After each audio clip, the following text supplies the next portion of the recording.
On estime la production mondiale de montres à plus d'1 milliard de pièces par an. Ce chiffre recoupe beaucoup de disparités, tant au niveau des prix, du design, des fonctionnalités et de la technicité.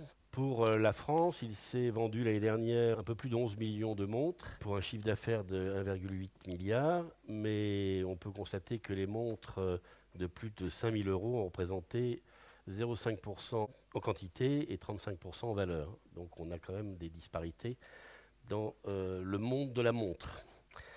Alors que l'heure est partout, on peut s'interroger sur l'utilité d'une montre, surtout si on se reporte à certaines conférences d'hier où on nous a dit que le temps n'existait pas.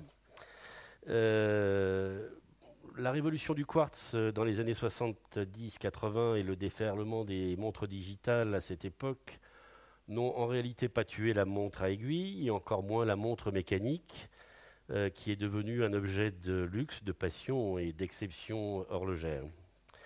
Le thème de cette table ronde que nous montrent les montres réunit plusieurs représentants de marques et experts. On va honneur aux dames, commencer par Natalia Signorini qui a participé au lancement et à la communication internationale de la marque de l'horloger français François-Paul Journe, français et marseillais d'ailleurs au départ. Elle a fondé en Suisse la plateforme Time in Tempo, puis Ecodesign. Nous avons aussi le plaisir de recevoir Carlos Antonio Rosillo, qui est le président et le cofondateur de la marque Belleros. Je crois que l'aventure a démarré en 92. La montre est sortie en 94, si j'ai bien appris ma leçon. Les modèles emblématiques de la marque sont reconnus par tous, et y compris par notamment l'armée de l'air, le GIGN. Et donc, en l'espace de 20 ans, Belleros est hissée au niveau des plus grands, puisqu'elle est même présente dans la halle horlogère d'exception de Baselworld. Régis Huguenin Dumitan nous vient du musée international d'horlogerie de la Chaux-de-Fonds qui s'appelle L'Homme et le Temps, c'est le nom exact du musée. Alors, je crois qu'il va pouvoir nous apporter une vision experte sur l'évolution de la montre et de sa perception, depuis le garde-temps, comme on dit chez nos voisins helvètes, jusqu'à la montre de plaisir et cadeau. Je vais vous présenter maintenant des créateurs qui nous viennent de France. Sari Iji, qui est le cofondateur de la marque Fob, qu'il a créé avec deux amis d'enfance, tous trois ingénieurs. Et lui, ils ont cherché à donner une nouvelle image de la montre de poche. Et ce nouveau concept au design très épuré les a incités ensuite à se développer sur la montre bracelet, et maintenant ils deviennent écologiques avec la montre solaire, sans pile. Le docteur Emil Kroth nous vient de Suisse également. À l'origine, vous êtes chirurgien. Et je crois que la passion du temps a fait de vous un expert renommé, collectionneur de montres. Vous avez notamment participé à la numérisation de la collection Patek Philippe à Genève, dont je vous recommande aussi la visite. C'est un très très beau musée. Léopold Celi, comme je le disais tout à l'heure, qui a mis le temps en fugue et qui a créé sa marque il y a moins de 2 ans. Et en fait, s'est d'abord développé sur les réseaux sociaux et a développé un concept évolutif de montre. Enfin, je termine par un créateur bisontin, Philippe Lebru, qui, après avoir déconstruit les horloges comtoises, on a fait des horloges contemporaines, comme celle qui est derrière, avec un certain nombre de complications. Il s'est aussi lancé dans la réalisation d'horloges monumentales. Il a également s'est lancé aussi dans la fabrication de montres avec des nouveaux matériaux, voire des procédés un peu novateurs, comme la fabrication additive des boîtes de montres. Et j'ajoute aussi comme c'est un homme plein de créatif et plein d'idées, il a ouvert un concept store à Besançon, en face du musée du Temps, pour montrer des jeunes marques et raconter leur histoire. Alors je vous propose d'animer cette table ronde autour de 3 thématiques, et nous allons commencer par le passage de la montre en tant qu'instrument de mesure du temps à celui de passion du temps. Et je voudrais citer mon voisin de gauche qui a dit, déclaré dans une revue, nos clients sont des brand addicts. Ils sont dans une quête de l'exception. Ce qui importe les passionnés de belle horlogerie n'est pas tellement le nombre de pièces qu'une marque produit ou son chiffre d'affaires, mais avant tout sa capacité à innover dans des projets qui les passionnent. Nos clients sont en quête de l'exception. Alors, qu'est-ce qui vous a poussé à vous lancer dans la, justement, oui, vous prenez un micro, hein. Qu'est-ce qui vous a poussé à vous lancer dans l'horlogerie et à développer la marque qui connaît un succès certain? Je pense la même chose que toutes les personnes qui ont lancé leur marque dans le domaine de la montre, c'est-à-dire euh, la passion de l'horlogerie, tout simplement, et puis sans doute le fait de ne pas trouver ce qu'on voulait porter sur notre poignet. Et c'est comme ça qu'on se retrouve à créer sa marque. Et après, je dirais, c'est un travail d'équipe.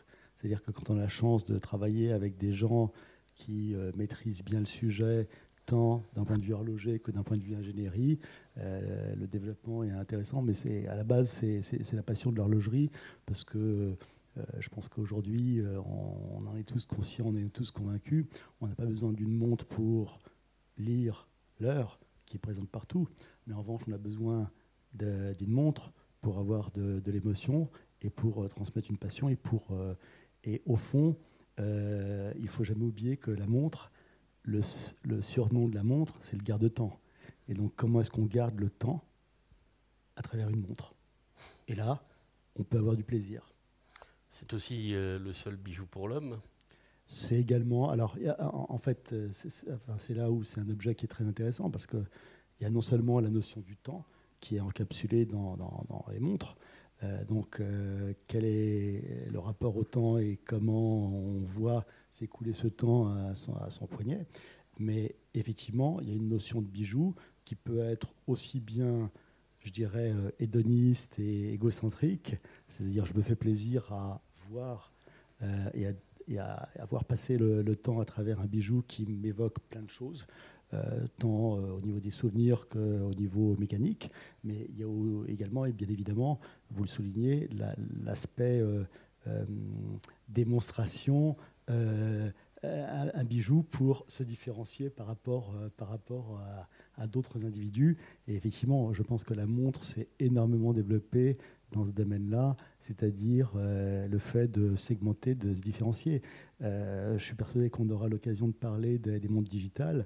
Oui, c'est pour la fin. Il est compliqué de se différencier en portant une montre digitale. Il est facile de se différencier en portant une montre mécanique. Et je suis sûr qu'à travers le parterre d'invités que vous avez ici, c'est très facile. On peut tout de suite reconnaître le style de chacun. Oui, oui. En fait, il y a eu une campagne dans les années 90 en France qui s'appelait Les montres de caractère.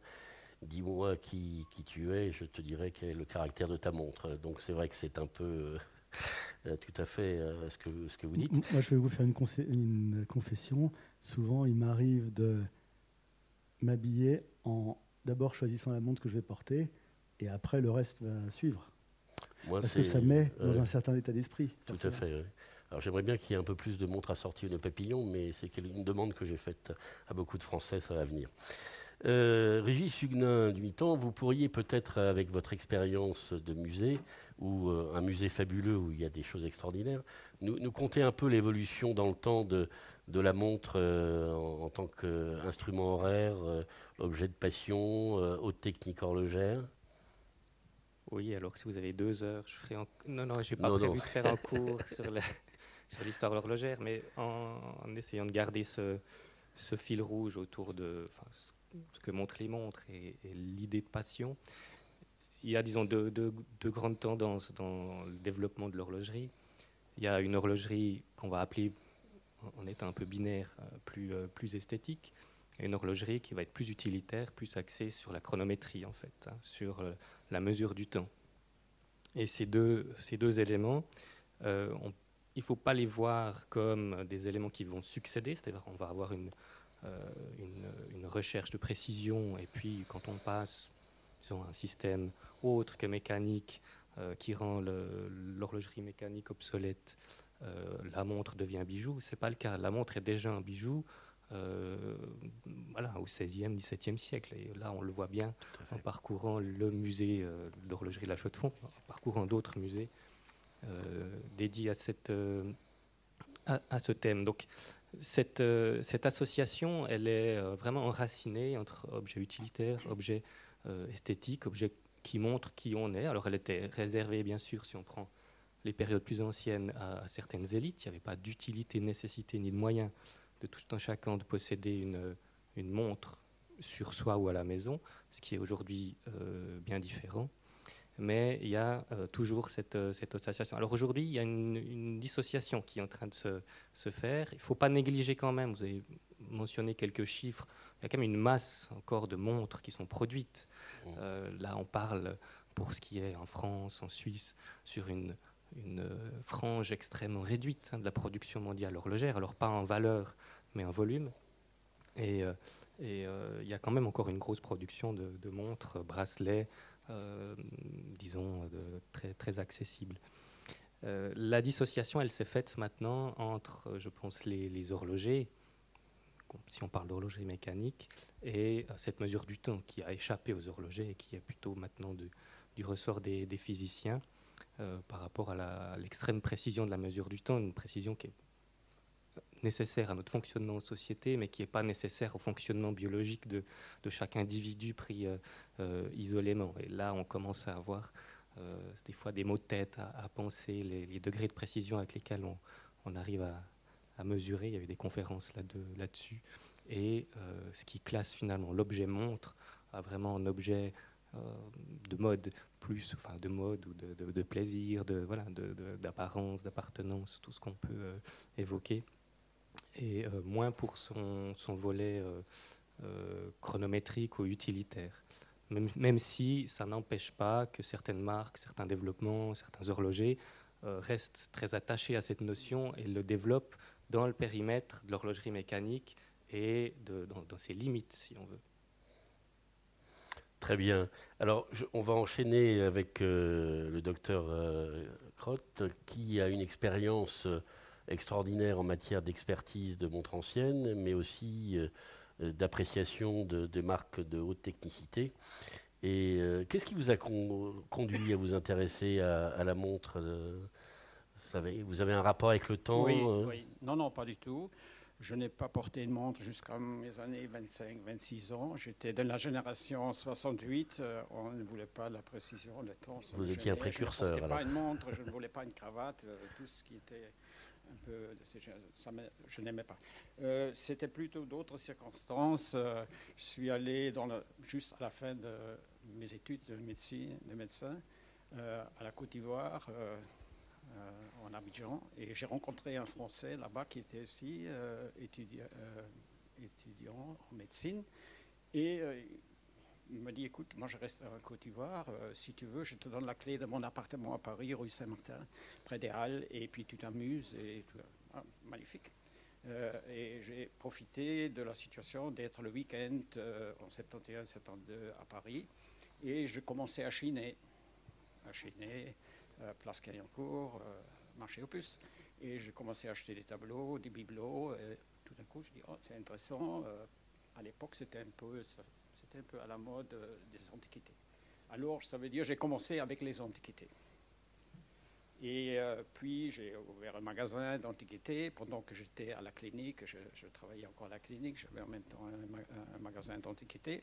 Et puis, je faisais un voyage en Angleterre, cette époque-là. Et à Édimbourg, je chine, j'achète mes trucs, comme toujours les bibelots, et je vais dans un magasin, une belle montre, Nicole Nielsen, rattrapante.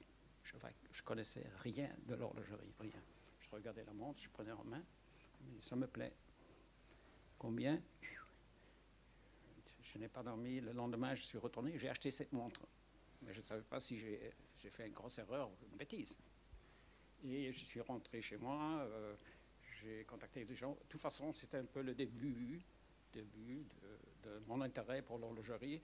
Je sentais que j'avais un peu plus, disons, un feeling pour les montres que peut-être pour les meubles qui étaient lourds et tout, machin, ou les tableaux et des choses comme ça. Je me dis, peut-être les montres, c'est un truc.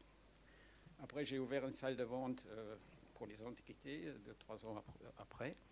Et on était un peu une salle de vente régionale de la campagne. Et je me dis, pour attirer des clients internationaux, qu'est-ce que je peux faire? Et je me dis, peut-être l'horlogerie, ça te plaît. Si tu te spécialises dans l'horlogerie, peut-être tu vas attirer des gens qui viennent de plus loin. Et c'est comme ça que j'ai commencé ma première vente aux enchères dans l'horlogerie en 1977. Et au fur et à mesure, j'ai laissé tomber tout ce qui est bibelot, antiquité, et je me suis spécialisé là-dedans. Et j'étais toujours passionné par des pièces, par la qualité des objets, par la rareté. Et c'est pour ça que j'ai focusé des belles pièces dès le début. Et après, ça commence, on a un entourage, on a des amis autour de soi, et ça monte, et puis tout d'un coup, on est passionné, on ne sait plus. Oui, pardon. Alors, de toute façon, j'ai après eu la chance d'avoir une marque de montre Urban Jorgensen, un peu par hasard, parce que j'étais sponsor du calibre P8 avec des tentes, chronomètre marine. Pour moi, c'était chronomètre marine, Breguet, Arnold. Oui. Et puis tout d'un coup, moi, je suis éventuellement le sponsor de la première montre bracelet avec un échappement à détente en série. Et ça m'a... oui, ok, j'ai oublié tout le reste. J'ai dit, ok, j'ai financé. Et malheureusement, mon copain propriétaire de la marque Urban Jorgensen à l'époque, Peter Baumberger, un homme fantastique, il est décédé trop tôt, et inattendu. Et je me trouvais avec mon investissement, mon calibre, mon échappement détente, sans savoir comment gérer ce problème. À partir du lendemain, j'étais dans l'atelier et je ne suis plus parti du atelier. Je suis resté dans l'atelier et je dis, voilà, je dois gérer cette chose jusqu'à la fin. J'ai commencé. En plus, soit si j'arrête, j'ai perdu mon investissement. Et comme ça, je suis devenu propriétaire d'une marque. Et j'ai vu après les problèmes. Je pensais à l'époque, c'est fantastique, tu as une qualité, tu as un calibre, tu as un échappement, c'est fantastique. Tout le monde va courir derrière toi.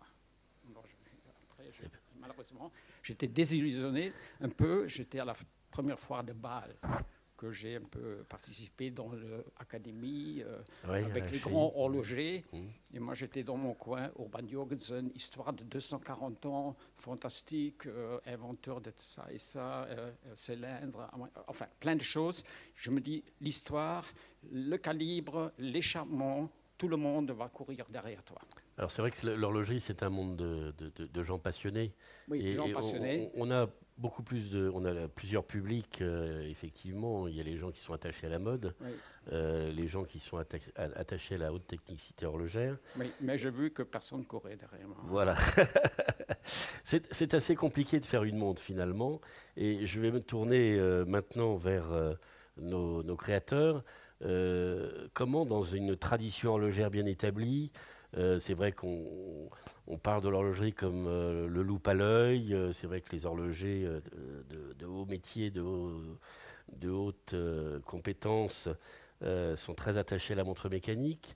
Vous vous êtes tourné dans le côté créatif. Alors, Léopold de Célie, vous avez cette initiative pour créer la marque Fugue. C'est venu comment? Par un mélange de recherche de technicité horlogère, de design. Vous êtes au départ un homme de marketing, donc pas de formation horlogère. Et je tiens à souligner que Léopoldo suit actuellement une formation au lycée Pierre Girard de Paris. Racontez-nous un petit peu ce qui vous a enclenché et qu'est-ce que vous voulez montrer à vos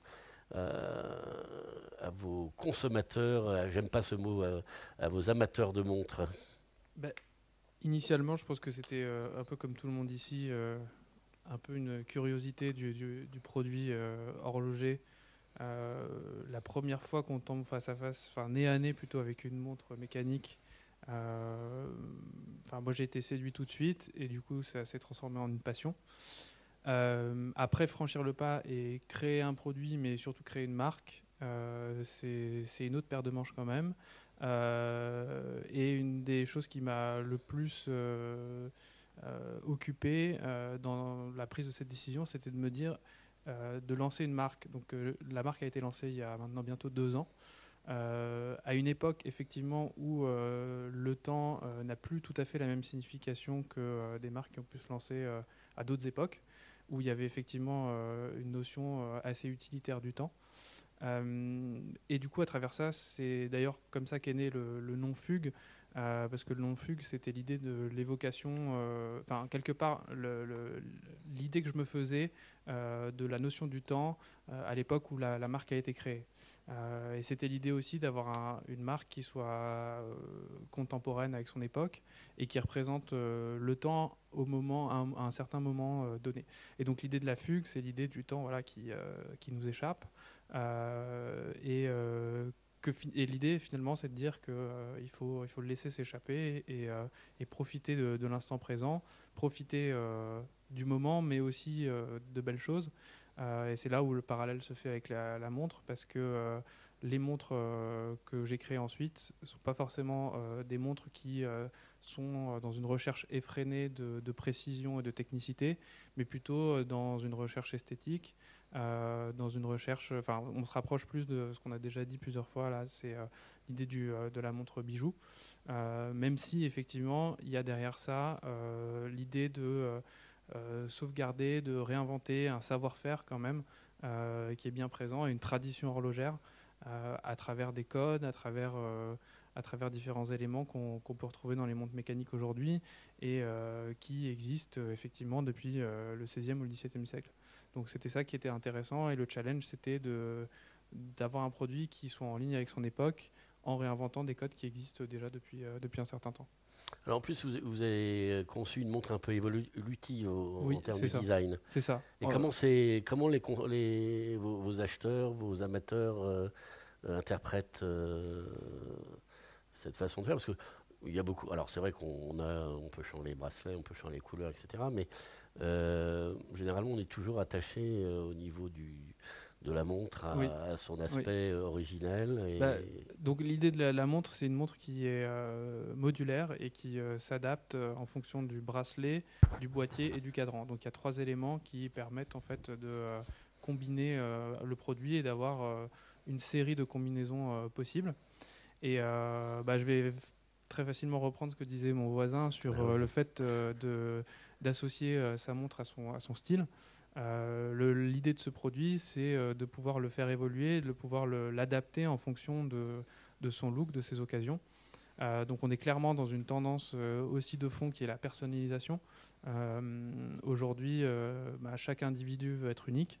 Et la montre, comme bijou et comme objet très personnel, se prête très fort à cette notion de personnalisation. Et c'est quelque chose qui est assez recherché.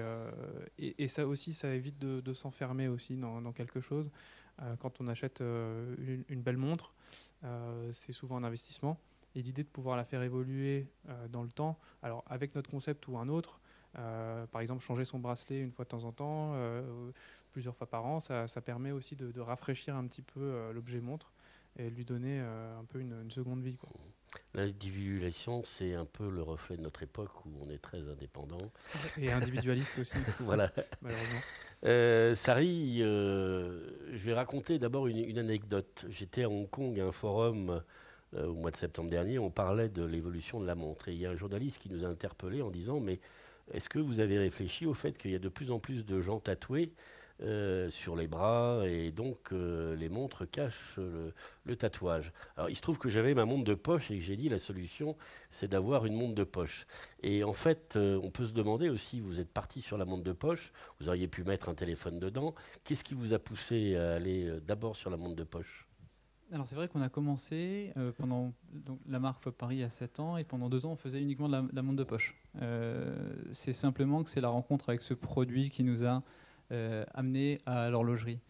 Et là où c'est intéressant, si on se pose la question plus généralement, la question qui nous réunit aujourd'hui, de que nous montrent les montres, ça a été dit, mais la puissance de ce produit qu'est la montre, c'est qu'il peut se déjouer complètement de son utilité. On n'est plus du tout dans l'utilitaire. Ça a été dit notamment sur les questions de style, d'affirmation d'un caractère. Nous, on a pris le parti de jouer ce côté-là à fond.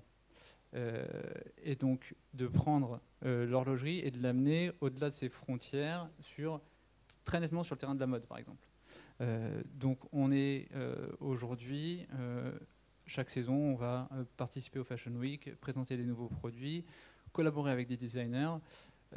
On est par exemple la première marque indépendante à avoir défilé à Milan. C'est le fruit d'une collaboration avec la designeuse chinoise mode. Alors quand je dis designer, là c'est dans le prêt-à-porter. Donc on a pris le parti vraiment d'aller sur ce côté-là. Et ça s'exprime notamment avec des produits comme celui-ci, qui est la montre de poche. Mais derrière ça, il y a aussi une deuxième réflexion qui est un peu moins immédiate sur le sens de faire des montres. Pourquoi est-ce qu'on fait des montres aujourd'hui ? Et pourquoi est-ce que nous trois, ingénieurs de formation, pas du tout dans l'horlogerie, absolument pas dans l'horlogerie, qu'est-ce qui nous a amené à faire des montres ? Et là où c'est une discipline qui a été très intéressante pour nous, c'est qu'on s'est amusé à la considérer comme une discipline qui avait comme matière première le temps. Travailler sur le temps. Qu'est-ce que ça veut dire ? J'ai cru comprendre que certains d'entre vous étaient aux conférences d'hier, par exemple. Absolument. C'est ce genre de réflexions qui ont beaucoup nourri la marque pour nous. Ouais.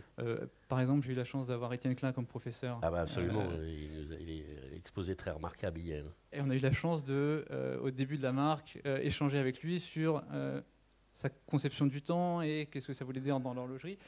Au final, ça s'est traduit par la marque Fob Paris, dont la signature de marque est explorateur du temps. Et en fait, dans cette conception-là, la montre est une représentation, est une matérialisation physique du temps. D'accord ? Le temps, finalement, le mouvement des aiguilles, qui est prédéterminé, qui est inscrit sur un cadran, qui marque déjà le futur, ça n'a pas de sens au sens du temps.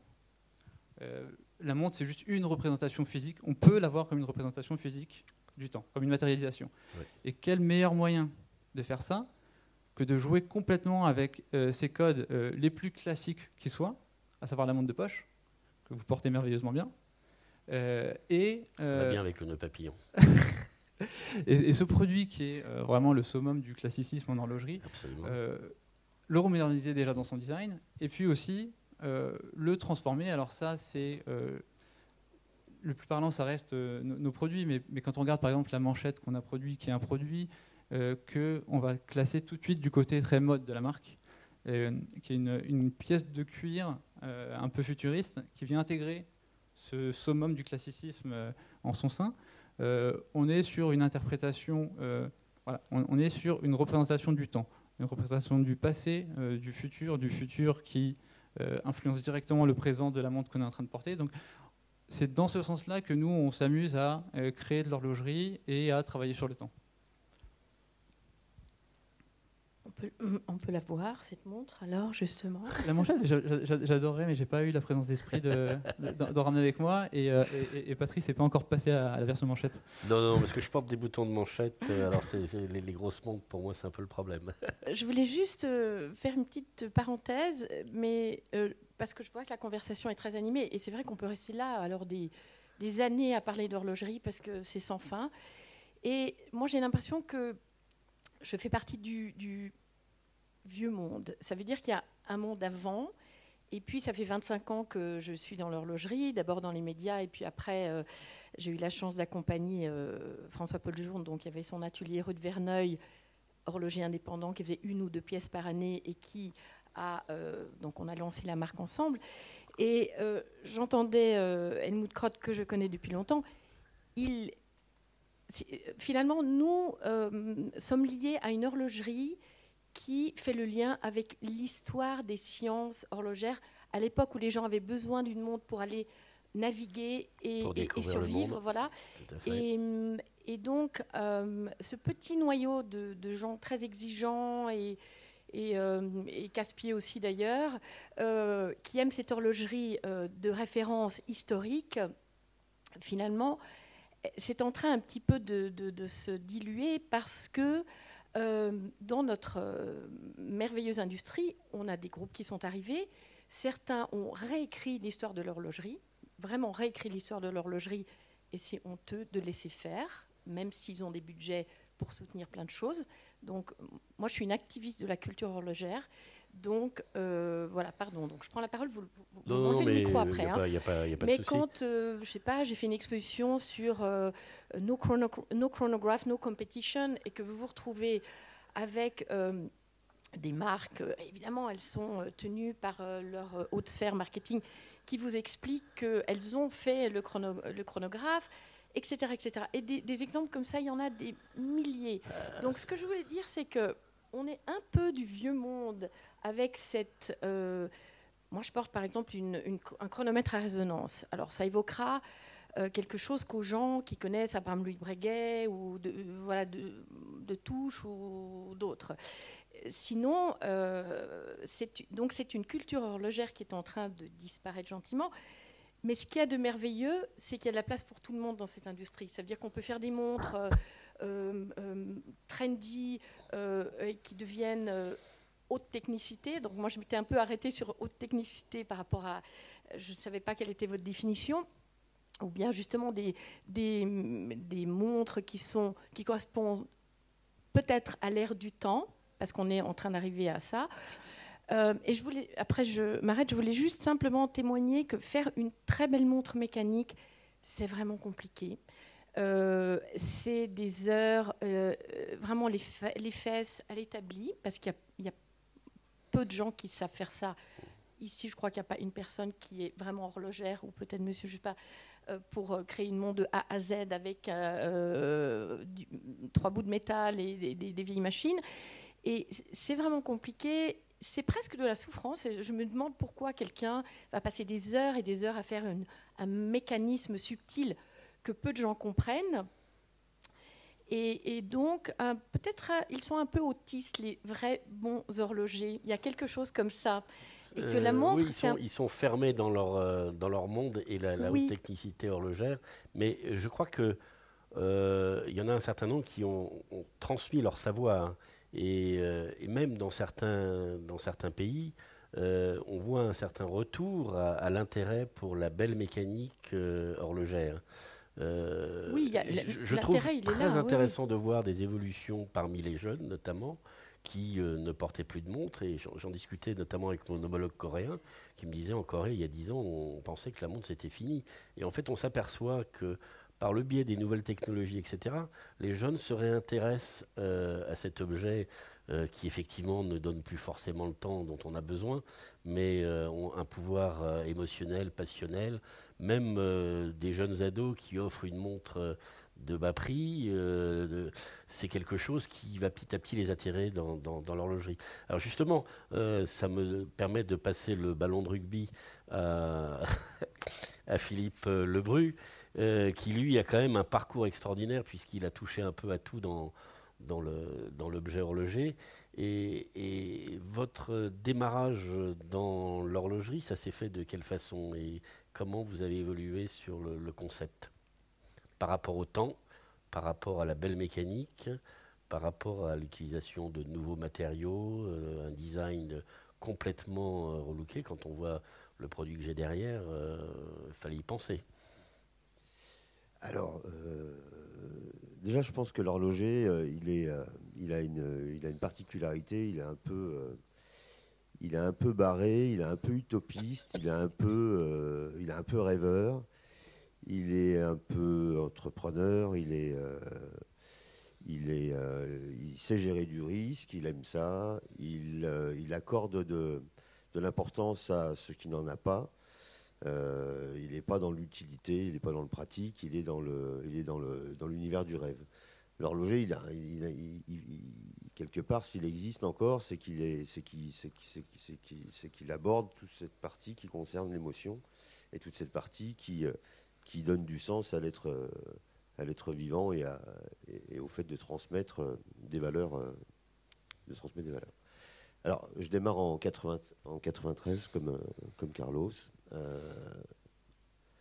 En 2005, je gagne le Grand Prix du concours Lépine pour avoir inventé le mouvement suspendu à équilibrage automatique et j'obtiens une médaille d'or à Genève en horlogerie aussi, au salon des inventions. Et démarre donc à 10 ans après, où les 10 premières années, je dessine des montres essentiellement pour d'autres. Démarre une espèce de revival de l'horloge comtoise qui était qui est toujours cette grosse caisse en bois qui ressemble à un cercueil et qui vient rythmer les maisons depuis 3 siècles. Alors c'est les Neuchâteloises qui sont plus petites du côté de l'autre côté de la frontière, mais voilà, la signature de ce que les Suisses appellent des morbiers, c'est typiquement une horloge comtoise qui est la réduction d'une horloge de clocher, où les frères Maillet, je crois qu'on est au XVIIe siècle, copient et en réduction une horloge de clocher pour finalement donner l'heure dans les maisons. Donc l'horloge comtoise a un vrai sens puisqu'elle vient organiser la maisonnée, c'est-à-dire qu'on a l'horloge de clocher qui vient organiser le village, l'horloge comtoise ou le morbier qui vient organiser la maison, et petit à petit, plus le temps avance, plus les technologies se font précises, la montre qui vient organiser la personne. Aujourd'hui, on assiste à une forme de... Moi, je trouve que la montre mécanique n'a jamais autant de place qu'elle en a eu aujourd'hui, contrairement à ce qu'on voudrait nous faire croire. C'est la montre quartz qui va certainement se retrouver en difficulté par rapport à la montre connectée qui vient prendre une place sur le marché. Et le fait que la montre existe à nouveau comme une montre Apple, c'est plutôt bon signe. C'est-à-dire que quelque part, le bras a toujours cette fonction de porter un instrument qui mesure plus que le temps, mais un instrument qui permet de remplacer une montre connectée par une montre mécanique. Celui qui va porter une montre connectée demain, dans 20 ans ou dans 30 ans, et pour des raisons qui sont liées à l'esclavagisme moderne, va peut-être la poser pour chercher de la liberté à travers une montre mécanique qui fonctionne en autonomie parfaite.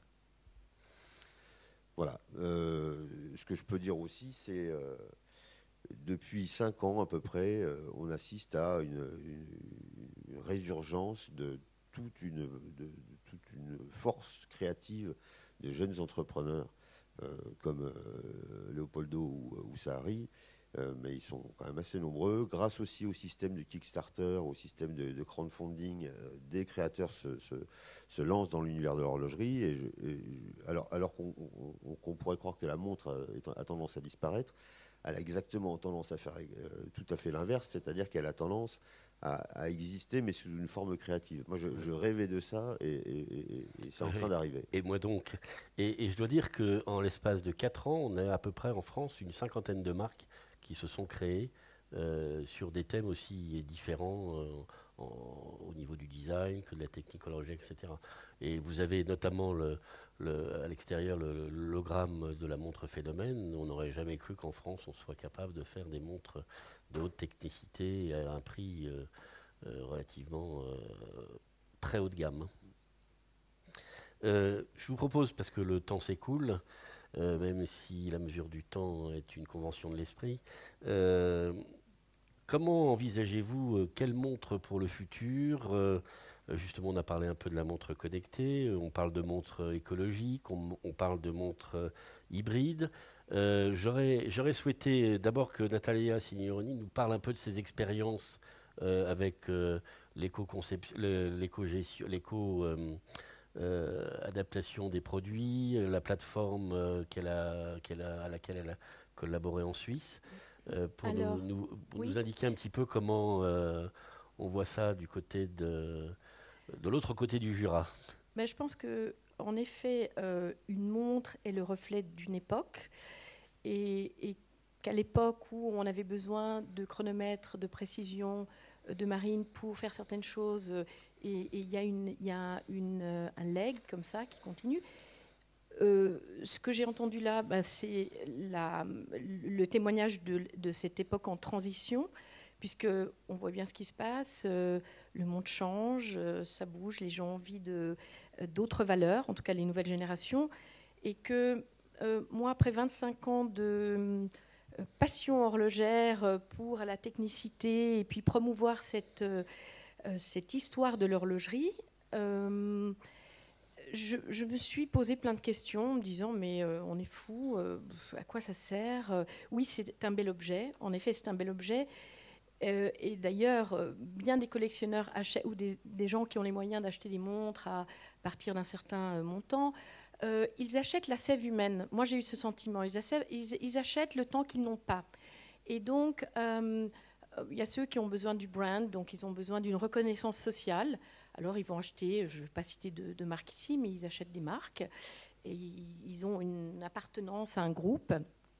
Et voilà, ça les rassure. Et d'autres qui sont peut-être plus sophistiqués ou qui connaissent mieux l'histoire de l'horlogerie vont aller vers des montres qui témoignent de ces moments d'horlogerie. Maintenant, en me posant toutes ces questions, je suis sortie de l'horlogerie, au fait, parce que j'en avais un petit peu assez de voir ces messieurs tourner autour de leur nombril. Je suis désolée de dire ça, mais c'est un petit peu ça dans notre industrie. J'adore cette industrie, on y revient toujours, hein, on part et puis on revient. Parce que la montre, c'est un petit peu l'alliance du cosmos. C'est pas un objet anodin. C'est pas un beau costume, une belle ceinture, une belle paire de chaussures, où il y a aussi du travail. C'est un lien avec le temps. Et le temps, comme on le voit, on reste suspendu. On a tous notre... Donc il y a quelque chose de presque religieux. Enfin voilà, en tout cas moi c'est mon ressenti. Et j'ai créé cette plateforme Time and Tempo pour respirer tout simplement. Donc c'est comme ça que j'ai contacté Étienne Klein. C'est pour ça que je suis là aujourd'hui. Finalement, et puis l'éco-design, ça c'est, voilà, on est dans un monde où, au moment où je vous parle, il y a quand même 1,4 million de déchets électroniques par seconde que nous générons. Donc, il y a peut-être un temps à considérer. Donc, c'est pour ça que je suis là aujourd'hui aussi, parce que je pense qu'on doit prendre conscience de ça. Et il y a des choses qui se passent dans les nouvelles marques avec cette prise de conscience. Là où il n'y a pas de prise de conscience du tout, c'est par rapport aux grandes maisons qui font encore leurs emballages et leurs boîtes en Chine, etc. On achète une montre et on jette tout ça. Et ça, c'est vraiment pas possible. Et on est loin du luxe. Donc, je pense qu'il y a un luxe qui est en train de se mettre en avant, où on reconsidère le tout. C'est pas juste un petit moment où on a été influencé parce qu'une grande personnalité du cinéma porte telle montre, mais c'est s'impliquer dans le produit de A à Z, ce que j'ai créé avec Ecodesign Basel en 2011. Et l'idée, c'était effectivement d'amener des jeunes. On a fait un concours avec des écoles de design du monde entier. Et on a invité un climatologue qui passe sa vie à récolter des déchets dans Kilimanjaro, etc. Et faire comprendre aux gens qui créent que ce n'est pas un acte anodin. Et la durée de l'objet et son implication dans l'environnement et dans le bien-être commun, en fait, c'est un peu ça. Et j'étais un petit peu on avance ou je ne sais quoi. Et puis là, alors, c'est le bon moment parce que c'est pas possible. On est actuellement en France, à l'Assemblée nationale, en train de voter une loi sur l'économie circulaire et sur le recyclage des produits et sur la réparabilité des produits. Et justement, je voudrais me tourner vers Carlos Rosillo pour savoir un petit peu au niveau de la marque Begleros, comment vous envisagez par rapport à ces évolutions, à ce côté, cette empreinte écologique.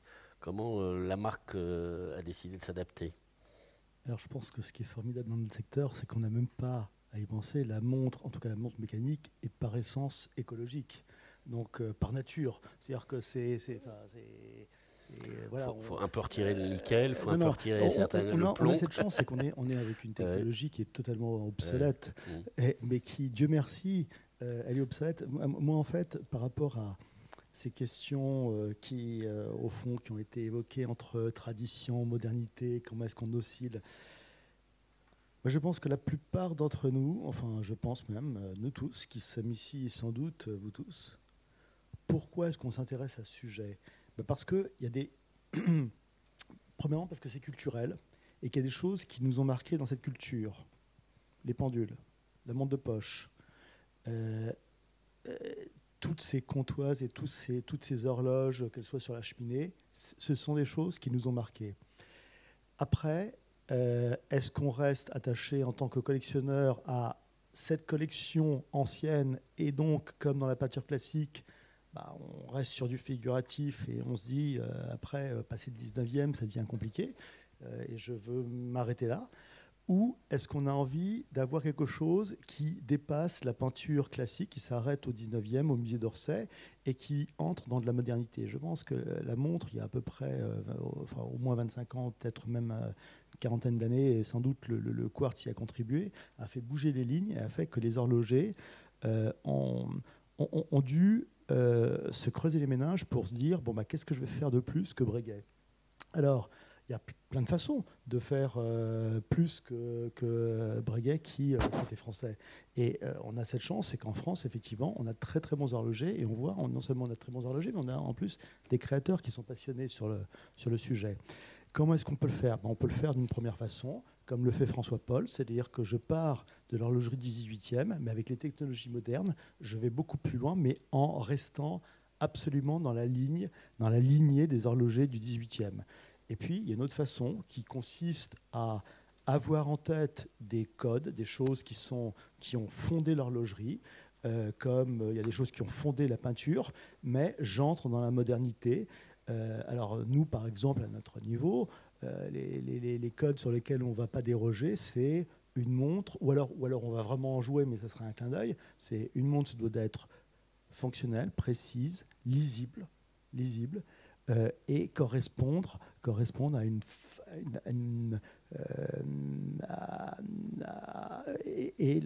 la fiabilité, donc la fiabilité qui passe avant tout à travers l'étanchéité.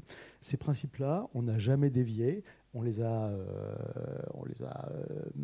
je dirais, posés comme une Bible, et après, on les a fait évoluer, mais je pense que la modernité aujourd'hui, c'est pas combattre le digital, parce que le digital, c'est un tout autre système, un tout autre écosystème. Au contraire, c'est à partir de valeurs qui sont très traditionnelles, arriver à parler de cette notion qui nous intéresse tous, qui est comment j'encapsule le temps dans un objet. Quel est mon rapport au temps, comment je l'encapsule, et comment moi j'ai une lecture du temps par rapport à un objet que je porte, où je montre avec le public, la personne avec laquelle je suis, dans quel écosystème je me trouve. Et je pense que la modernité, au fond, c'est ça aussi, enfin d'ailleurs même de façon traditionnelle, c'est quel rapport je veux mettre dans cette notion du temps à partir du moment où je veux un rapport qui est différenciant. Et c'est là où effectivement il y a pour moi la véritable frontière, c'est pas la tradition et la modernité, parce qu'au fond tout ça, quand c'est un produit culturel, il y a une ligne qui évolue, et avec des points de rupture et avec des accélérations. Et je pense qu'aujourd'hui on est dans une accélération de l'innovation, mais la véritable frontière, c'est pas du tout la tradition et la modernité dans l'horlogerie, c'est bien au contraire le côté, au fond, bijou, qui est le propre de toute montre traditionnelle, c'est-à-dire d'être un élément distinctif qui encapsule le temps, ou l'aspect digital, où on est alors là, pour le coup, aux antipodes de ce que je viens de décrire, c'est-à-dire que c'est une uniformisation, alors, et sans même parler de la notion de valeur, parce qu'effectivement, ça a été évoqué par notre brillant docteur qui s'est intéressé, si j'ai bien compris, à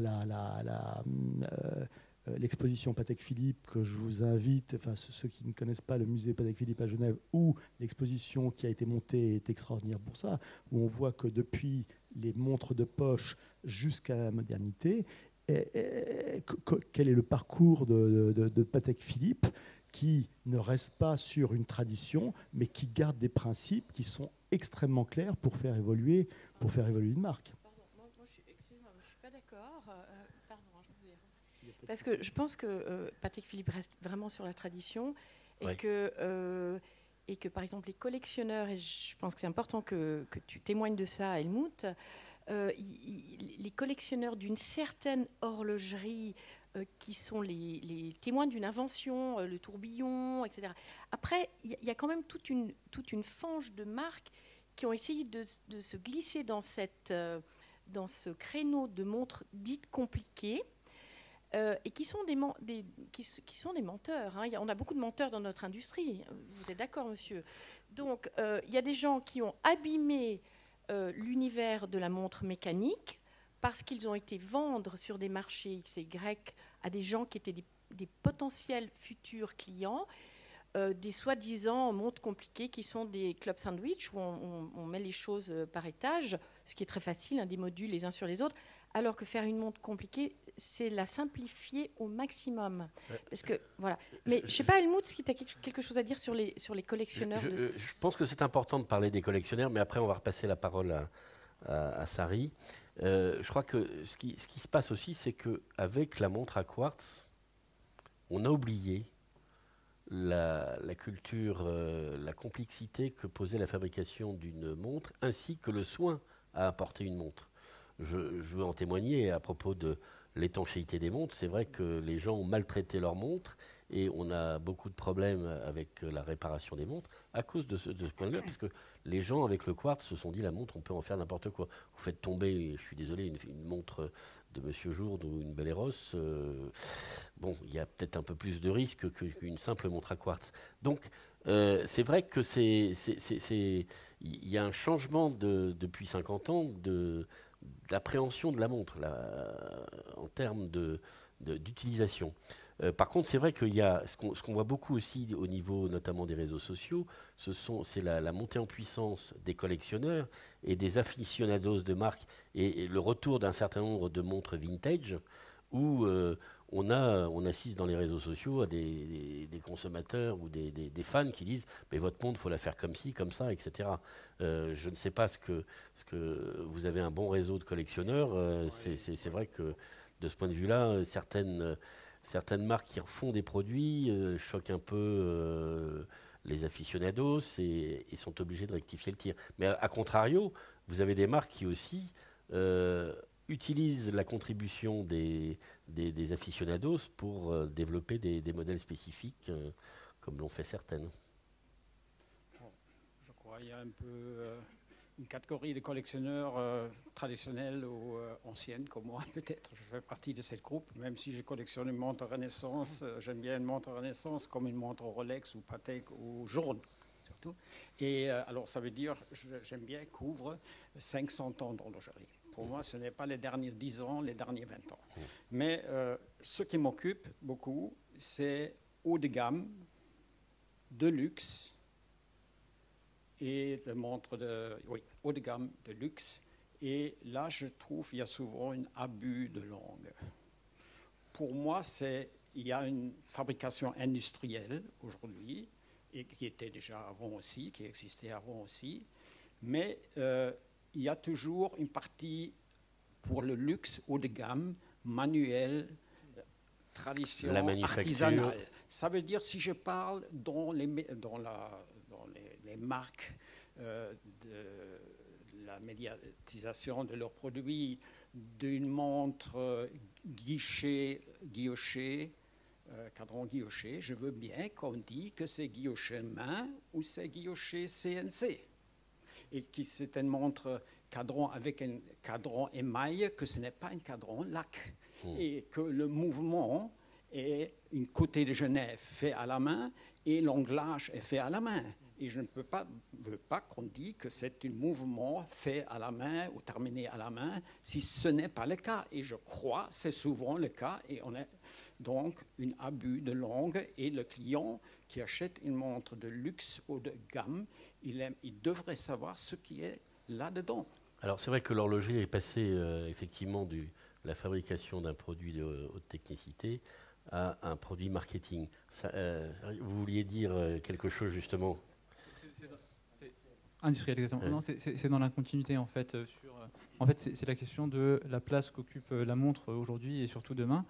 Et donc je rebondis sur le fait que en fait la séparation entre tradition et modernité en fait est assez artificielle et que les deux se répondent très bien et on lit une certaine continuité. Il y a une autre question qui est celle aussi de à qui est-ce qu'on s'adresse. Et là, je parle spécifiquement de la montre mécanique. Et c'est un peu aussi une réponse à ce tenant-là. Le reproche facile à l'horlogerie, c'est celui de l'élitisme, évidemment. Là, il ne s'agit pas de faire ça, mais il s'agit de réaliser que, en fait, les gardiens du temple de la beauté de ce qu'est l'horlogerie et de tout ce qui a fait l'histoire de l'horlogerie et qui fait qu'on en est là aujourd'hui, ils sont détenteurs de ça et que cette chose-là, il faut pouvoir la partager. Aujourd'hui, pour nous, FOP Paris, on a un nombre incroyable de nos clients qui nous achètent de la montre donc mécanique, qui n'avaient jamais porté de montre avant, qui n'avaient jamais pensé à porter de montre.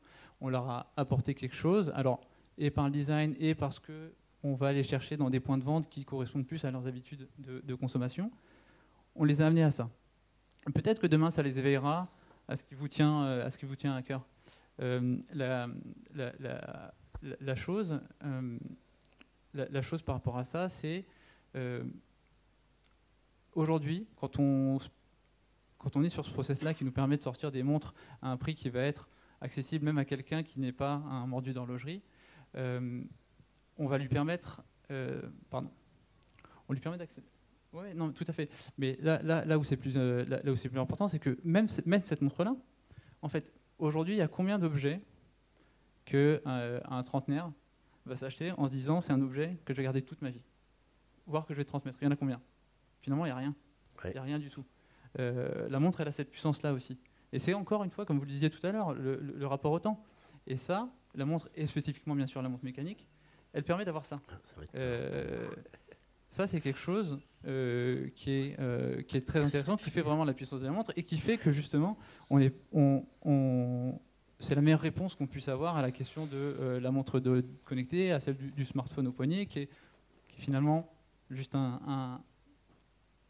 quelque chose qu'on porte au poignet, mais qui en fait n'est pas une montre dans ce sens-là. Donc, on a ça.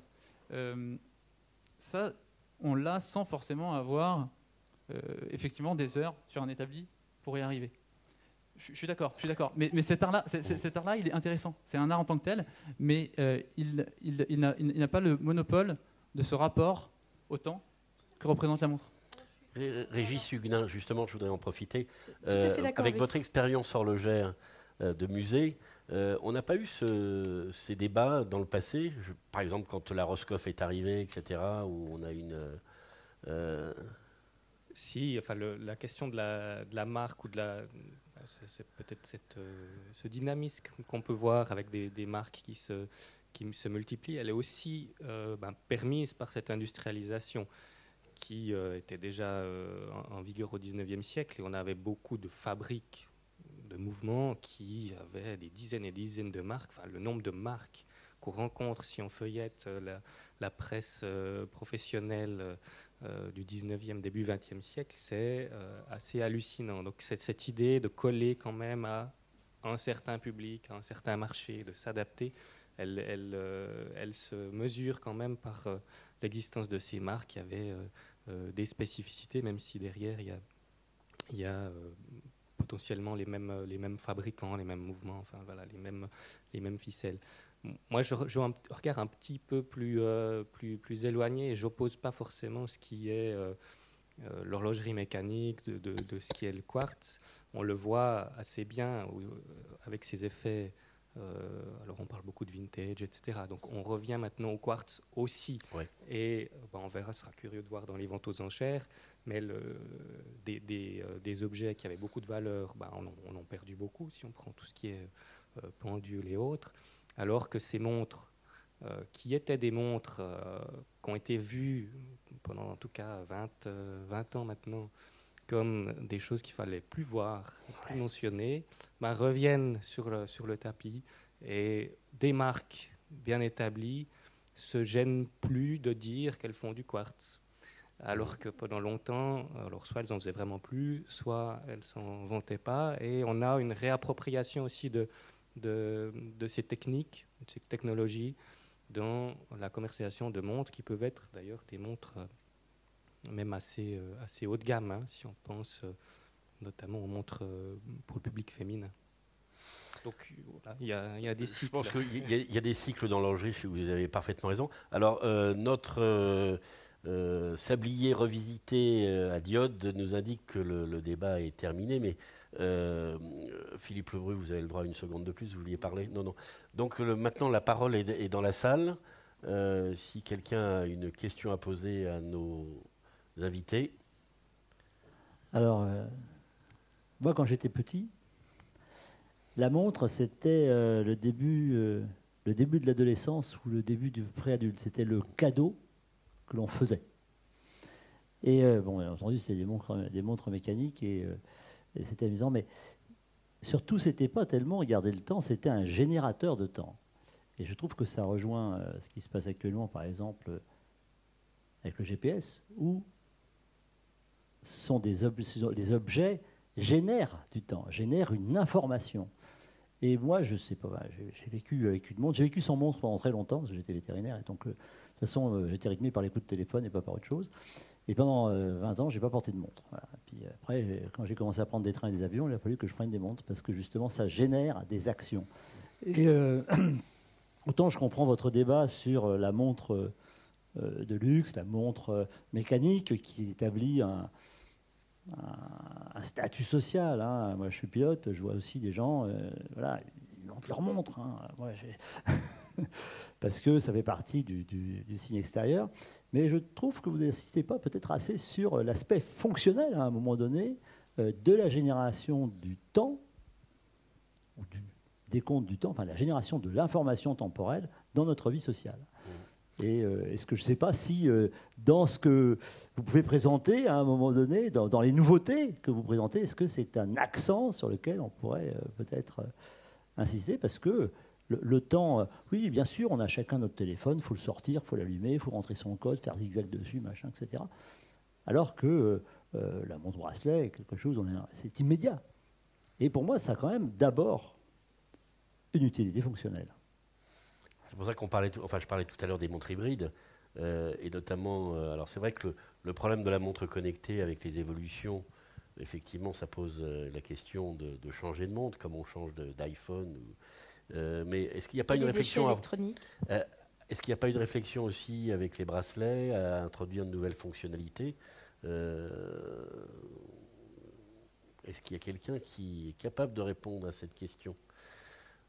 Monsieur Lebru, vous allez mettre des données dans vos pendules? Alors, l'utilité, la pure utilité fonctionnelle d'une montre, effectivement, dans son aspect pratique de donner l'heure, c'est vrai que c'est pas un sujet qui a été abordé, parce qu'on a l'impression qu'il y a un objet nomade qui en a remplacé un autre. En même temps, c'est vrai on va dire un gamin qui a 12 ans aujourd'hui, il a un téléphone portable qui vaut 500 €. Est-ce qu'il va avoir une montre en plus? Je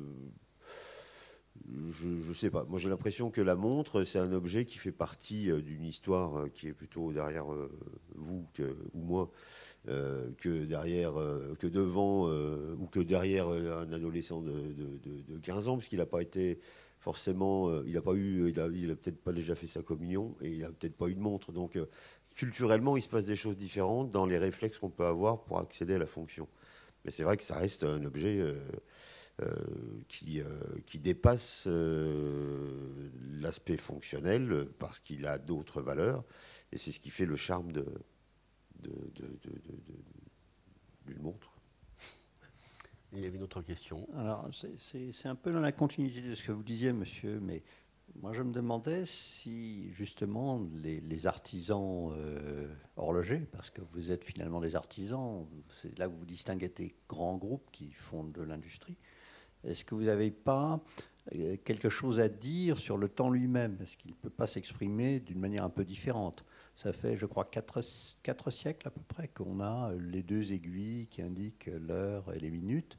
Bon, il y a eu une petite remise en question avec les temps numériques, mais finalement, on voit qu'on trouve encore des montres à deux aiguilles. J'ai vu des expériences intéressantes d'une montre qui n'a qu'une aiguille, qui indique les heures sur 24 heures.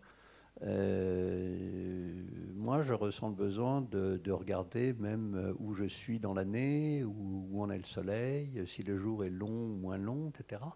Et est-ce qu'il y a des réponses à ça? Est-ce que vous percevez une demande? Est-ce que c'est dans des projets? Ou est-ce que vous attendez qu'on vous propose des projets? Dans la situation moderne, Le micro. Dans la situation moderne, je ne réponds peut-être pas directement à votre question, mais pour dire ce qui se passe aujourd'hui avec le client, les tolérances dans l'horlogerie ont changé. J'ai justement sorti un livre sur les cadrans. À l'époque, ça veut dire même encore 20 ans en arrière, 30 ans en arrière, on disait qu'un cadran est parfait si on ne voit pas de défauts à 30 cm avec l'œil nu. Ça veut dire aujourd'hui, les tolérances sont changées complètement. C'est une sorte d'éducation industrielle, de zooming, de toutes ces choses-là que le consommateur, surtout nos amis asiatiques, qui sont très méticuleux là-dedans. Alors c'est là aussi pour nous, comme fabricants de montres haut de gamme, on est vraiment dans un challenge pour faire d'une manière quelque chose manuel, artisanal, d'un autre côté quelque chose parfait et de très haute industrie ou art industriel, fabrication art industriel. C'est vrai que vous avez raison de souligner ça. L'autre jour, j'étais au laboratoire Femto à Besançon et avec un tomographe, on peut, sans couper la montre, regarder quels sont les défauts à l'intérieur. On est arrivé à un phénomène extraordinaire de surqualité et de détection des défauts. Vous vouliez dire quelque chose? Juste un mot encore pour répondre et donner un élément de réponse, c'est-à-dire que la diversité du design, la montre, c'est pas 2 aiguilles ou 3 aiguilles. Il y a une diversité de design, une manière d'afficher l'heure que vous retrouverez justement dans les musées. Il y a une manière qui s'impose, c'est celle des 2 aiguilles. Alors la question intéressante, c'est pourquoi c'est celle-ci qui s'est imposée et pourquoi on n'arrive pas tellement à en changer. Le passage aux heures décimales, par exemple, voilà, on est revenu en arrière.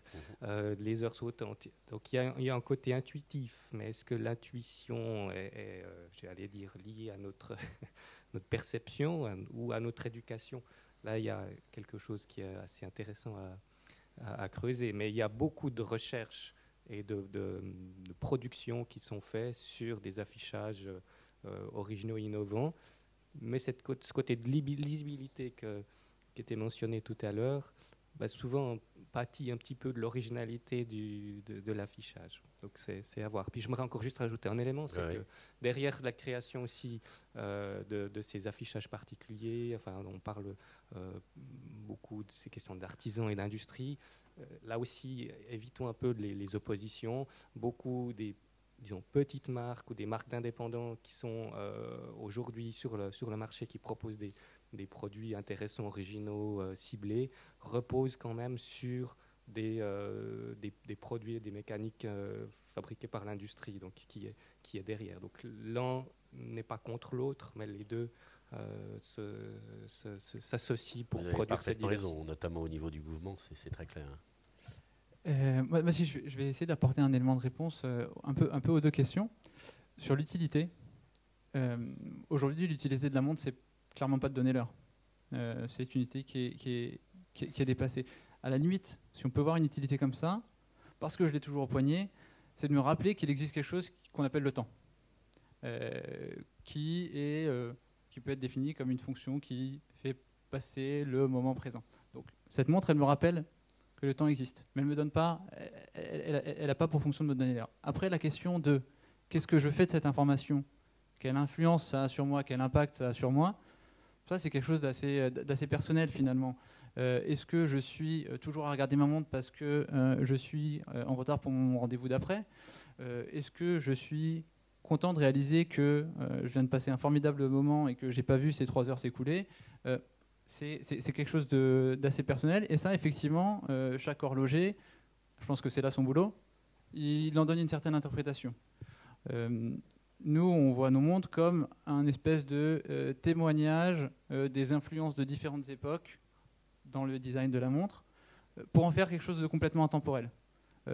Nous, ce qui nous amuse beaucoup avec cet objet, c'est de se dire que potentiellement, cette montre, mais j'aurais pu l'avoir au poignet il y a 200 ans et je pourrais l'avoir au poignet dans 200 ans, avec la même technologie qui marchera de la même façon, avec son style qu'on considère nous comme intemporel et qui pourra faire son effet également. Donc nous on est dans ce rapport-là. Et après effectivement toutes les expériences sur les cadrans, les aiguilles qui tournent à l'envers, etc. C'est une façon aussi de jouer là-dessus. Mais ça, c'est juste reconnaître que la montre, elle est intéressante quand elle donne une interprétation de notre rapport au temps, au-delà de mesurer une durée, en fait. En fait, on peut avoir un objet d'art qui est la même chose. On peut avoir beaucoup d'autres choses qu'une montre. Enfin, la politesse d'une montre, c'est aussi de donner l'heure. Après, elle peut être comment dire, créée avec d'autres aspirations, mais elle doit quand même donner, ou pas du tout. Mais alors, est-ce que c'est une montre ? C'est ça qui est intéressant. Mais alors, vaste sujet, on peut rester... On a la question sur les montres connectées. Est-ce que la montre connectée est une montre ? Alors, les montres connectées, par exemple, les Japonais, parce que moi, je prenais le train une fois pour Baselworld, et puis j'en pouvais plus d'entendre tous ces gens parler de la montre connectée, et puis comment on va faire, etc. Et j'ai dit, je vais aller voir la Fédération horlogère japonaise, qui m'a répondu que pour eux, ça n'était absolument pas une montre. C'est pas tout à fait vrai, parce qu'ils ont quand même Citizen, etc. Mais je puis témoigner qu'ils sont d'accord pour que les montres connectées ils m'ont répondu ça soient à l'époque, classées et ils ont mis en avant voilà, des Seiko avec un certain savoir-faire, etc., des sonneries, parce qu'ils savent aussi faire de l'horlogerie. Et donc, la montre connectée, c'est la personne qui gère les brevets pour l'horlogerie en Suisse m'a dit, mais moi, je peux pas. On parle de brevets techniques qui ont à faire avec l'électronique, donc c'est plus de mon domaine. C'est ça que je veux dire, c'est que ça n'est pas une montre, c'est un chouette objet. Alors à ce moment-là, notre téléphone est aussi une montre, dans l'absolu, on peut aller loin. Absolument. Alors, je pense qu'il faut... Bon, en même temps, il n'y a pas mort d'homme, si tout le monde veut appeler ça une montre, c'est pas très grave. Mais restons élégants. Oui, mais vous savez, quand il y a eu la montre à quartz, les horlogers traditionnels disaient c'est pas une montre. Quand il y a eu notamment, je pense, un grand succès qui est la Swatch, les détaillants ne voulaient pas vendre la montre parce que c'était pas une véritable montre. Donc, je crois qu'il y a toujours une espèce de réserve, mais comme je disais tout à l'heure en préliminaire, je crois qu'on a une variété dans la montre de types de montres et qui coexistent, qui cohabitent, et dont l'un peut faire avoir envie d'avoir l'autre. Et ça cohabite. Il y a quand même, dans le sens de la montre qui est la montre qui cherche précisément à donner l'heure, il y a quand même ça qui est supérieur aux autres. Si on considère qu'il y a plusieurs interprétations de ce qu'est une montre, il y a quand même ça qui est supérieur, c'est qu'une montre qui va tourner à l'envers ou afficher le temps d'une certaine façon, elle est intéressante, elle fait réfléchir, elle est transgressive, parce qu'il y a tout ça qui existe. Donc il y a quand même ça. Il y a quand même ça derrière qui est fondamental. Mais aujourd'hui, effectivement, on peut considérer que... alors, après, reste la question de comment on va la définir, effectivement. Moi, je ne considère pas qu'une montre connectée, ce soit une montre. Donc, ça, il faut réfléchir à ça, c'est vrai. Mais on peut aujourd'hui considérer que c'est un domaine qui s'est étendu au-delà de cette recherche de la précision ou de la technique. Ouais. Vous aviez émis la question de dire quelle est la montre du futur. Oui. Vous n'avez pas trop répondu là-dessus, mais bon. Moi, je suis curieuse de savoir ce que les jeunes créateurs qui sont dans une autre mouvance intéressante, comment ils imaginent la montre du futur, monsieur ? Alors, je pense que la montre du futur, elle sera implantée. C'est bon, t'es d'accord ? C'est ce qu'on disait. On disait ça dans les années 80 déjà. Ouais, c'est-à-dire que la montre du futur, qui n'en est pas une, du coup, je suis désolé. Non, mais la montre, c'est-à-dire qu'à un moment donné, aujourd'hui, on implante des puces dans des animaux de compagnie. C'est un excellent test pour le faire pour l'être humain. Et à un moment donné, on aura certainement sous la peau un implant qui nous permettra de savoir l'heure qu'il est, parce que c'est une fonction utile. En plus de nous identifier, de savoir là où on est. Et ce qu'on mange, à quel rythme bat notre cœur, tout à l'heure, et combien le banquier veut nous prêter.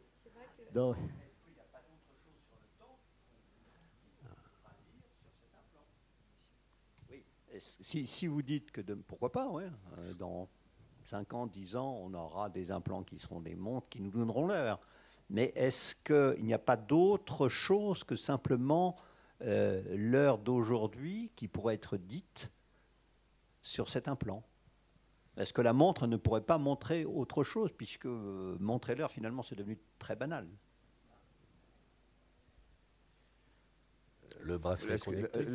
Oui, juste pour la fonction d'une montre, elle est définie à 2 endroits. L'endroit où on porte l'objet et sa fonction qui décrit le temps qui passe, c'est-à-dire la reproduction de la rotation de la Terre. C'est un horloger, c'est ça, hein.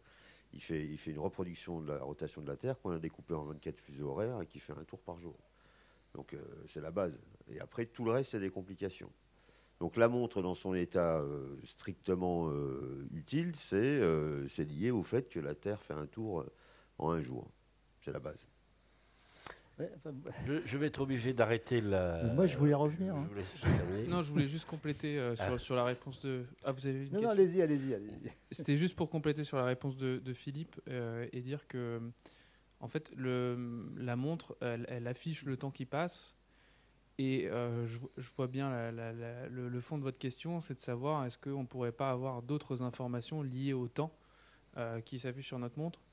Je pense que le temps, par essence, c'est peut-être une des dernières choses que l'homme n'est pas encore arrivé à maîtriser. Et que du coup, par nature, en fait, ça serait impossible de donner d'autres informations que de montrer le temps qui s'écoule, le temps qui passe. Alors après, on ne sait pas de quoi demain sera fait. Peut-être qu'on saura à la minute près combien de temps il nous reste à vivre. Oui, ça pourrait être une information qu'on pourrait afficher, mais effectivement, Mais c'est triste. c'est vrai, la dépense de carbone, il y a beaucoup de choses qui pourraient être développées en tout cas. Ouais, alors ça, c'est pas lié au temps. La dépense de carbone. À notre survie. Oui. Alors effectivement, ça pourrait contribuer à la mesure effectivement de savoir combien de temps il nous reste à vivre, mais j'ai envie de dire quelque part, c'est quand même quelque chose qui paraît encore de l'ordre de la science-fiction aujourd'hui. Et quand bien même, je pense que ça serait plus heureux de montrer le temps qui passe plutôt que le temps qui nous reste. Je pense pas du tout. Encore, je pense qu'il y a urgence. Mais... Bon. Encore une question et on va s'arrêter là parce qu'on a dépassé 5 minutes. Le temps qui nous reste, c'est un autre problème. Simplement pour que les montres montrent autre chose. Alors, on s'est intéressé justement aux constantes physiologiques avec les astronautes, par exemple, pour pouvoir les capter à partir du bracelet. Là, on sort de la montre mécanique pour rentrer forcément dans l'électronique. Et avec l'électronique, on peut faire à peu près tout ce qu'on veut. Avec la température, les rythmes circadiens, etc., on est capable de faire ce que l'on veut. Ce n'était pas le sujet de mon intervention, mais là, on sort forcément de l'horlogerie au sens fabrication mécanique de quelque chose, parce que mécaniquement, à part compter le pouls, ce qui me semble assez difficile pour faire un décompte mécanique, ça peut se faire un décompte mécanique du pouls avec un système d'incrémentation, mais là, ça va être très très lourd à porter. Il y a des innovations quand même qui se passent et qui s'opèrent dans le domaine de l'horlogerie au niveau de la mécanique, il faut le savoir. Typiquement, on a cité Patek Philippe tout à l'heure. Malgré l'image qu'on peut avoir de Patek Philippe comme une maison assez traditionnaliste, ils ont un programme sur des montres qui s'appelle Advanced Programme, où en fait ils utilisent des innovations au niveau de la mécanique, au niveau du mouvement, parce qu'un mouvement horloger, quelque part, il n'a pas changé effectivement depuis le XVIe ou le XVIIe siècle. Donc c'est toujours avec un échappement, un balancier, etc. Donc il y a des recherches notamment qui s'appuient sur des technologies comme les mécanismes flexibles et qui visent à réinventer ou à remplacer des parties, des organes entiers du mécanisme d'une montre. Alors ça, c'est des matériaux. Alors il y a des matériaux, mais là je parle vraiment de réinvention complète du concept du mouvement. Voilà. Donc typiquement, Patek est en train de travailler sur un concept pour remplacer l'échappement. Avec une nouvelle forme d'échappement qui tourne de manière différente et qui utilise justement un usinage super fin de la matière pour avoir en fait une flexibilité. Et ça, c'est une vraie innovation, c'est mécanique, on est dans l'horlogerie traditionnelle, mais on met à profit des technologies pour créer des nouvelles choses qui vont rendre nos montres encore plus précises. Alors moi, je voulais revenir simplement sur la fonctionnalité de la montre. Comme je le disais tout à l'heure, je suis pilote, il y a 50 000 pilotes en France, il y en a 500 000 aux États-Unis, et donc les gens, le temps, l'horloge fait partie des objets obligatoires dans un avion. Il faut avoir une montre de tableau de bord ou montre au poignet, etc. Donc on est obligé, dès l'instant où on vole dans un avion en tant que pilote, d'avoir une montre, une mesure du temps. Et c'est important. Pour moi, c'est pas secondaire. Je viens un peu en contradiction avec vous, parce que c'est ma vie qui est derrière. Parce que c'est le temps qui me dit ce qui me reste d'essence dans le réservoir. Et ça, c'est la montre qui me le dit. Est-ce que vous avez besoin d'une montre? Parce que vous aurez toujours besoin d'une montre pour savoir ça. Et j'aurai toujours besoin d'une montre pour ça, parce que, comme le disent tous les vieux pilotes, la seule indication juste d'une jauge de carburant, c'est 0. Et c'est vrai. Et c'est vrai pour des raisons mécaniques, pour des raisons de tout ce qu'on veut, etc. etc. C'est donc la montre, moi je fais partie des gens normaux, simples, de base, hein, et la montre fait partie des éléments fonctionnels, essentiels, dans certaines... Pas tous les jours. Hein. Quand je suis avec une copine au restaurant, je ne regarde pas ma montre. Hein. Peut-être pour la retrouver, mais après, je ne la regarde plus. Mais dans un certain nombre de fonctions, et je pense que je ne suis pas le seul dans ce cas-là, il y a quand même beaucoup de gens, la montre reste l'objet qui nous donne l'heure. Alors pourquoi est-ce que c'est bien d'avoir les 2 aiguilles avec la trotteuse en plus? C'est que c'est comme ça qu'on apprend à lire l'heure. Je ne sais pas si on a réussi à apprendre à lire l'heure à quelqu'un avec des chiffres qui défilent.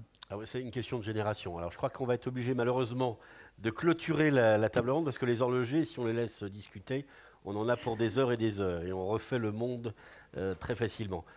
Madame, messieurs, je vous remercie. Je remercie l'assistance d'avoir assisté et participé à cette table ronde et je vous souhaite une excellente soirée. Le temps a été dépassé. La question est de savoir si c'est le bon temps ou le temps mesuré. Voilà.